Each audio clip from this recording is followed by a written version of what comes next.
Hi, it's Billy from Herefish. In this video, I want to talk to you about the power of submission-based automations. Submissions are a vital aspect of any staffing firm and organization. It touches all three areas of staffing firms: interactions with candidates, communications with clients, and then also navigating internal communication and processes.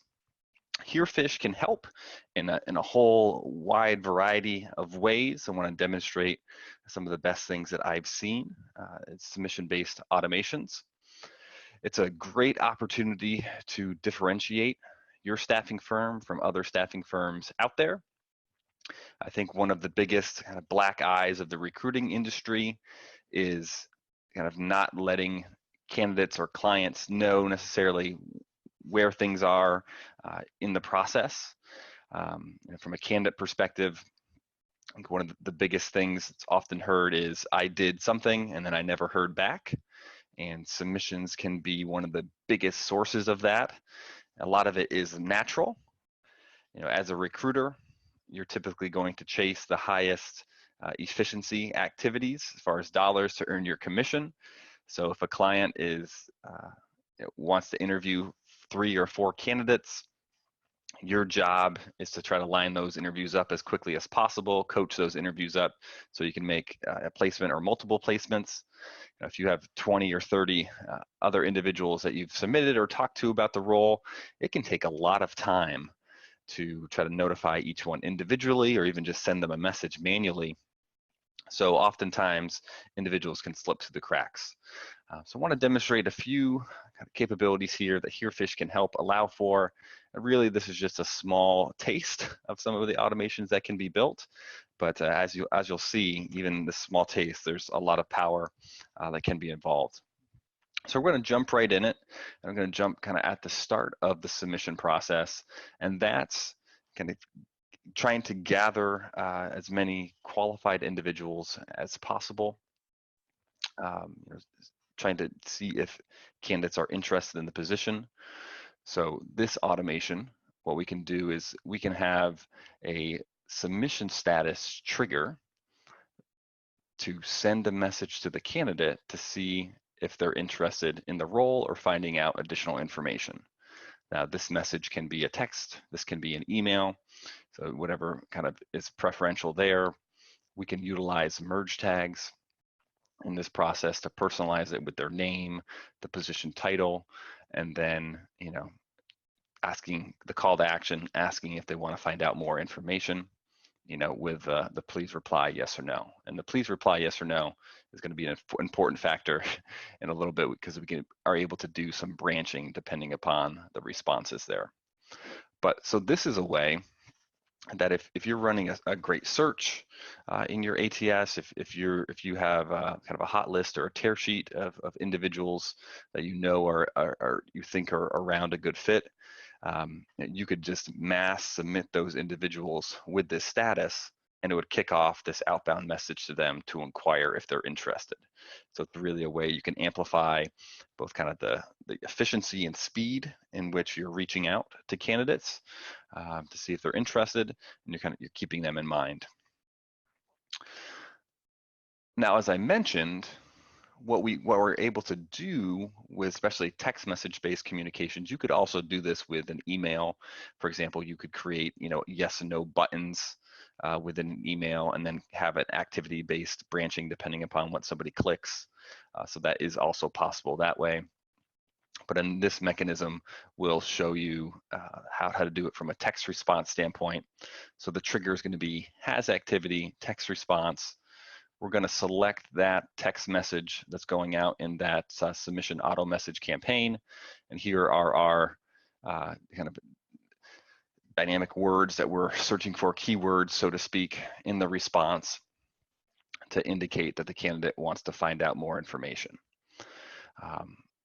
So we have the opportunity to update the submission status. So we can change that to candidate interested, and then we can also send a notification. So for example, this notification would go to the candidate owner in this case, letting them know that or actually this notification will go to the job owner. You could also send it to the candidate owner. So you can match this and really configure it to what your process is, what your ideal process you want to craft being. But this can just be an immediate real-time notification goes out to the job owner. Hey, this candidate's interested. Either and let's get them more information, or if you already know that they're a good fit, you've already vetted them, let's get them over to the client as quickly as possible. So this is that branch opportunity. You know, if they're indicating that they're interested, and yes. Now the flip side of that is if they say no, you know, that's still good, still a response. What you can do is you can update the submission status, and again, so we're going to do the same kind of trigger, has activity from that specific text message, and then you know, kind of keyword triggers that indicate they're not interested. Update their submission status. Then we can also send them this, you know, email. You know, thanks for letting me know. Thanks for giving me that information. You could include some other jobs that they could be a good fit for, so you can kind of, you know, have that be a cycling mechanism. So you're still getting more eyeballs on the job. You're still working hard for the candidate to try to find that good fit. And then you know, you can leave a kind of an email, dynamic email signature here. You can, you know, leave a kind of call to action if they have any questions, and then let them know that you're still thinking about them, and you'll still be kind of communicating if you come across a good fit for them. So that can be a great way to, like I said, really amplify both your reach and speed of submission, which I know clients are very interested in. When they have a job opportunity, they want to try to have as big of an outreach as possible to find the perfect candidate or candidates for the role or roles. So this can really amplify and help your recruiters blast that message out there, and then also kind of refine, you know, through the process, make sure they're having good conversations with people that are interested. Now the next aspect of this, and of course, you know, you can really, you know, build these campaigns out and build these branches out depending on all different stages of the process, whether you want to notify the candidate, notify the job owner, notify the candidate owner. I mean, there's so many ways you could do this. I mean, to give you an example, I think we have you know, 7 or 8 examples here of submission automations.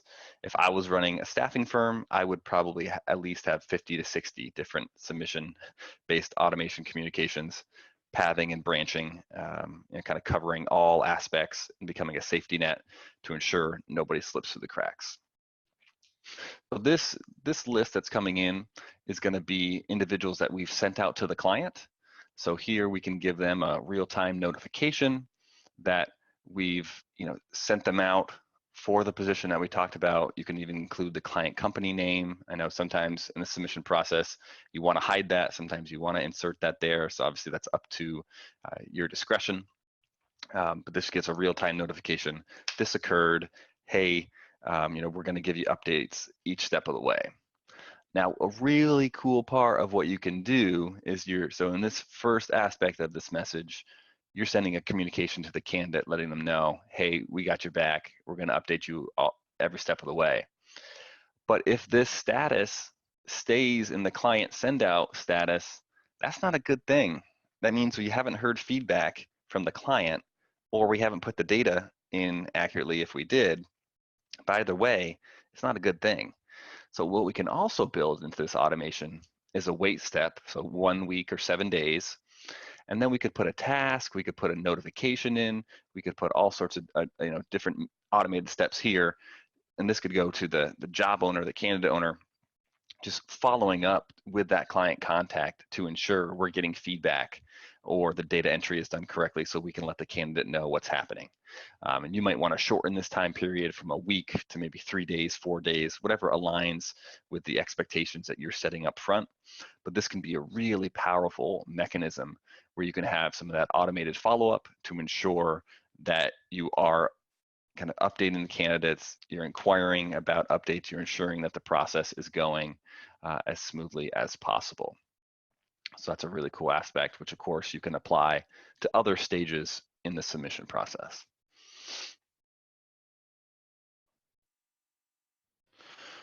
So this is, another kind of aspect of these automations is you can have internal reminders.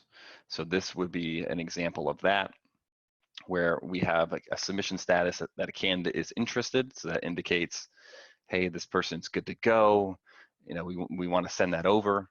But if that remains in the candidate interested status, that means that we haven't done a client send out yet. So we can send a notification to the job owner and say, hey, this candidate's interested, please send over. I need an update. If you're gonna thumbs up them or thumbs down them, I need to know either way so I can let the candidate know. So again, all of this is customizable. I just quickly threw it together. And again, you have the ability to send to the job owner or the candidate owner, and to customize the subject line that you want this internal notification email to be. And then, of course, you can also, build out further lines of communication. So build in, a second reminder, a third reminder. Hopefully it never gets to that point, but, if it needs to be, you could have the second reminder also go to, a lead account manager or kind of a management type position who oversees the department, just to ensure, these processes are going smoothly, candidates aren't slipping through the cracks, and we're able to, ensure that we're either saying if a candidate is a good fit, we're sending them out. If they're not a good fit, we're letting the recruiter know and know why. So that way they can get back to the candidate, refine their own processes, and so everything can improve over time. So of course, if you're doing a send out, what the goal is to hopefully get an interview if that's the process on the client end. If the client indicates that they want to have an interview, you can denote that with a status. That status can then be a trigger, which can send a message, asking that candidate to get in contact with you as soon as possible, just so you can get an interview lined up.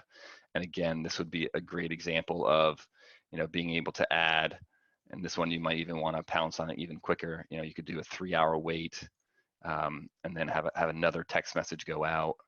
I won't build that text message here, but so you could have multiple text messages go out here, just to ensure that you're getting that interview scheduled as quickly as possible. And then of course, once the interview gets scheduled, you'd want to change the status to, first interview, second interview, whatever it is, across whatever it is in your organization and in your flow. And then in that way, once that status changes, they wouldn't get the follow-up messages and you'd be good to go.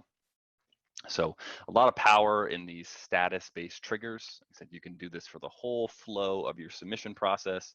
You can build in these reminders, these process influencers. You can change submission statuses. So much you can do with these submission-based automations that helps the bottom line of getting candidates to your clients quickly as possible, best quality of candidate as possible, and really keeping the candidate, keeping the client, and keeping your internal staff notified and knowing what's going on each step of the way. So here, you can power this automation and you could break these out into different automations, which I would probably if I was to setting this up for my own purposes, because the message could be slightly different if the job owner is rejecting an interested candidate, if the client is rejecting a candidate that's been sent out, or if somebody's interviewed and the client says no. You can break those out into different campaigns because you can have slightly different messages in each of those. But for the purposes of this, just kind of threw this all together. So, the client or the job owner indicates that somebody's not interested.